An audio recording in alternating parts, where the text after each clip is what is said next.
মুহাম্মদ রাসূলুল্লাহ সাল্লাল্লাহু আলাইহি ওয়াসাল্লাম খুব ভালো করে বোঝেন। আমরা তো মনে করি আল্লাহর উপরে তাওয়াক্কুল করব, আমি চলে যাচ্ছি, ছেলে ফেলে আল্লাহ দেখবে, আমি চাকরি বাকরি করছি না, আল্লাহ ভরসা। এরকম তাওয়াক্কুল আছে নাকি আমাদের দেশে? আছে। আর এই তাওয়াক্কুলের জন্য দায়ী হুজুরেরা আমরা। কারণ আমরা যত ওয়াজ করি সব পীর বুজুর্গদের গল্প, ঠিক না? অমক হুজুর 40 বছর জঙ্গলে তাহাজ্জুদ পড়েছে, সারা রাত দাঁড়াই থেকেছে, ঈশান নামাজের অজুতে ফজরের নামাজ পড়েছে, সারাদিন রোজা রেখেছে, আর সন্ধ্যের সময় জান্নাতের রুটি পেয়েছে। আর মুসলমানরা কি খুশি, সুবহানাল্লাহ। ভাই এটার নাম ইসলাম নাকি? শুধু হেসেন না ভাই।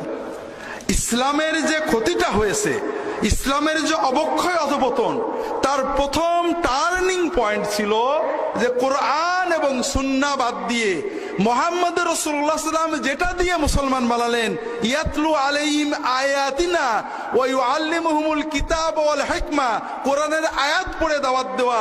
মুসআব ইবনে উমাইর যেটা দিয়ে দাওয়াত দিয়েছেন, মুহাম্মদ রাসূলুল্লাহ সাল্লাল্লাহু আলাইহি ওয়াসাল্লাম যেটা দিয়ে দাওয়াত দিয়েছেন, এই আরবের বর্বর মানুষদের হৃদয় জয় করেছেন। হিকমা সুন্নাত আলোচনা না করে, কোরআন শিক্ষা না দিয়ে আমরা গল্প দিয়ে মুসলমানদের নসিহত করতে চাই। হাজরিন, এই গল্পগুলো আমরা কোনো ওলি আল্লাহদের বিরুদ্ধে বলছি না, ভুল বুঝেন না। ভুল বোঝা অথবা ভুল না বুঝেও অপব্যাখ্যা করা এটা আমাদের অভ্যাস। বুজুর্গদের নামে যে গল্পগুলো, এগুলো অধিকাংশ মিথ্যা, কোনো সনদ নেই। আর আল্লাহ কোরআনে মুহাম্মদ সাল্লাল্লাহু আলাইহি ওয়াসাল্লাম এবং সাহাবীদেরকে মডেল বানিয়েছেন, পরের বুজুর্গদের মডেল বানাননি। তারা আমাদের মহব্বতের পাত্র, অনুসরণের পাত্র না। দুটো গল্প বলি, আমি বিভিন্ন জায়গায় বারবার বলার চেষ্টা করি একটু আপনাদের চোখটা খোলার জন্য। আশেকে রাসূলের মডেল কে? ওয়াইস কারনী রাহমাতুল্লাহ আলাইহি, ঠিক না? তার গল্প শুনেছেন? তিনি কি করছিলেন? দাঁত ভেঙে ফেলছিলেন। উহুদের যুদ্ধে রাসূলুল্লাহ সাল্লাল্লাহু আলাইহি ওয়াসাল্লামের দাঁত ভেঙে যাওয়ার খবর পেয়ে উনি কোন দাঁত ভেঙেছে বুঝতে না পেরে একটা একটা করে সবগুলো দাঁত ভেঙে ফেলছিলেন, ঠিক না? সাহাবীরা কি দাঁত ভাঙছিলেন? তাহলে বড় আশেক ওয়াইস কারনী রাহমাতুল্লাহ আলাইহি, সাহাবীরা তো না। কি করে হলো? তারা তো দাঁত ভাঙেননি। খুব ভালো করে বোঝেন, ভালো করে বোঝেন। গল্প আজীবন শুনেছেন, গল্পের হাকিকত বোঝেন।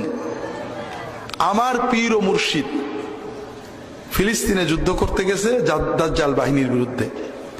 খবর আসলো দাজ্জাল বাহিনীর গুলি লেগে আমার পীর ও মুর্শিদ শহীদ হয়ে গিয়েছেন।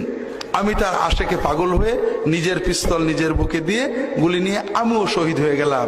আমার পীর যে জান্নাতে যাবেন, আমিও সেই জান্নাতে যাব, ঠিক না ভাই? হবে না?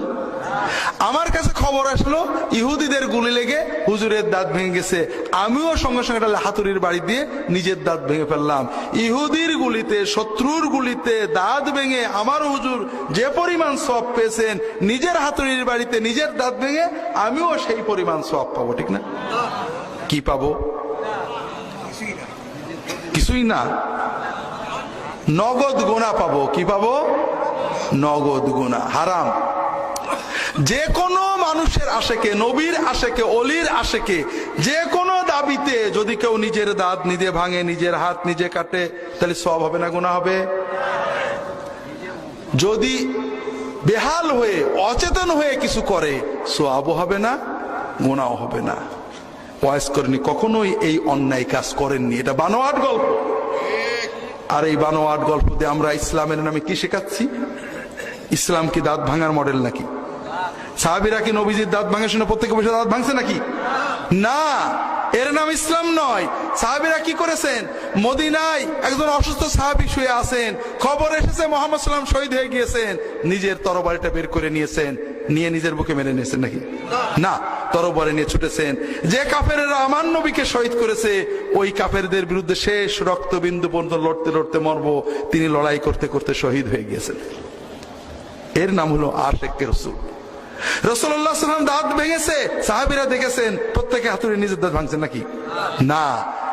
প্রাচীর হয়ে দাঁড়িয়ে গেছেন নবীজির চারপাশে, শত শত বৃষ্টির মতো তীর আসছে নবীজিকে হত্যা করার জন্য। দাঁড়িয়ে তারা পাঁচিল দিয়ে নিজের দেহকে ঢাল বানিয়েছেন, মানব ঢাল, হিউম্যান শিল্ড। নিজের দেহে শত শত তীর লাগিয়েছেন, রাসূলুল্লাহ সাল্লাল্লাহু আলাইহি ওয়াসাল্লামকে রক্ষা করেছেন। এইটা হলো আশিকে রাসূল। কথা বোঝেননি?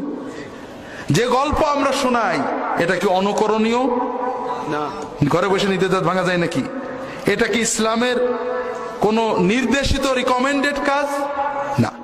তাহলে এই গল্প আমাদের ইসলাম বিরোধী চেতনা তৈরি করছে, আমাদেরকে চমৎকৃত করে, সুবহানাল্লাহ বলতে পারি, কিন্তু এটা কোনো মডেল না, এটা বানোয়াট কথা। রাসূল সাল্লাল্লাহু আলাইহি ওয়াসাল্লাম বললেন, বাল্লিগু আন্নী ওয়ালা আয়া, আমার একটি কথা থাকলে অন্যকে বলে দাও। বনি ইসরায়েলের কাহিনী বলো, কোনো দোষ নেই, সাবধান। আমার কথা বলতে গিয়ে, বনি ইসরায়েলের কথা বলতে গিয়ে কোনো রূপক কথা বলো না। যদি কোনো রূপক কথা বলো, মান কাযাবা আলাইয়া মুতাআম্মিদান ফালিয়াতাবাওয়া মাকাদাহু মিন নার, কেউ যদি কোনো কথা আমার দিকে ধাবিত করে, সেই কথা যদি আমার না হয়, তাহলে তার থাকার জায়গায় জাহান্নাম। প্রায় আমার মিথ্যা কথা বলছে, কেসা কাহিনী বলছে, রূপক কাহিনী বলছে। ছোটকালে আপনি যেমন পড়েছিলেন যে মুহাম্মদ সাল্লাল্লাহু আলাইহি সাল্লাম যে রাস্তা দিয়ে হাঁটতেন, একজন বুড়ি সে রাস্তায় কাঁটা পুঁতে রাখতো, নবীর পায়ে কাঁটা ফুটলে বুড়ি খুশি হতো।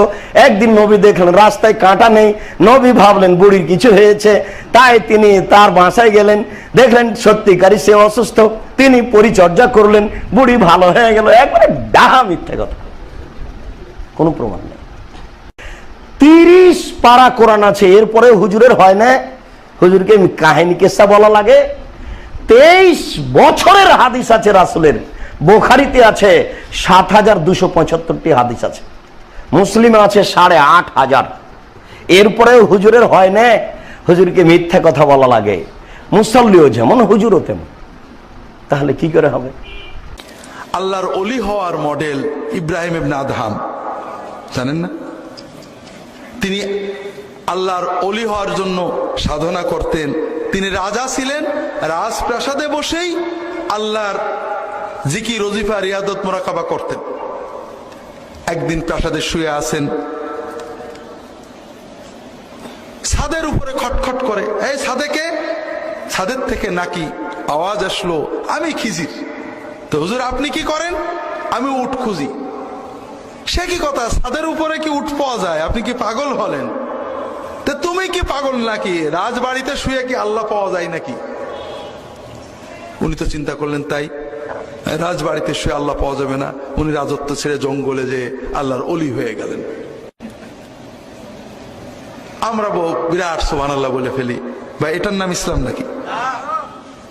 রাজপ্রাসাদে বসে আল্লাহর ওলি হওয়া যায় না? আবু বকর, ওমর, ওসমান, আলী রাদিয়াল্লাহু তাআলা আনহুম আল্লাহর ওলি ছিলেন না? জঙ্গলে না রাজবাড়িতে থেকেই? ইমাম আবু হানিফা, আমার বইটা পড়বেন, আল ফিকহুল আকবার, আবু হানিফার তার ব্যাখ্যা। ইমাম আবু হানিফার জীবনী লিখেছে, দেখবেন উনি এত ধনী ছিলেন, এত বড় ব্যবসায়ী ছিলেন যে উনি যখন রাস্তায় বেরোতেন, ওই রাস্তার ওই মাথা থেকে ওনার গায়ের আতরের খুশবু পাওয়া যেত, এত দামি আতর পরতেন। আল্লাহর ওলি ছিলেন না? খড়ম পরে বেড়াতেন নাকি? ছিঁড়া কাপড় পরে বেড়াতেন? বস্তা পরতেন নাকি? তাহলে ইব্রাহিম আদহামের গল্প বলে আমরা কি ইসলাম শেখাচ্ছি, না ইসলাম সম্পর্কে বিভ্রান্তি জন্ম দিচ্ছি? হাজারিন, খুব সাবধান।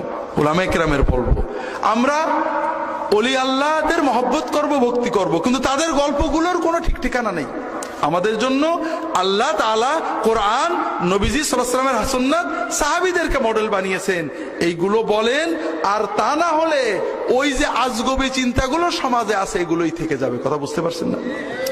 আল্লাহর উপর অমোঘ হুজুর তাওয়াক্কুল করেছে, সারা মাস রুটি পেয়েছে। আল্লাহ নবী সাল্লাল্লাহু আলাইহি ওয়াসাল্লামকে এই তাওয়াক্কুল শিখাইছেন নাকি? সাহাবীরা এটা করেছেন। ওমর লাঠি দিয়ে পিটিয়ে মসজিদে বের করে দিতেন, যেখানে বসে আছো যাও কর্ম করো, কর্ম ছাড়া আল্লাহ খাওয়াবে না।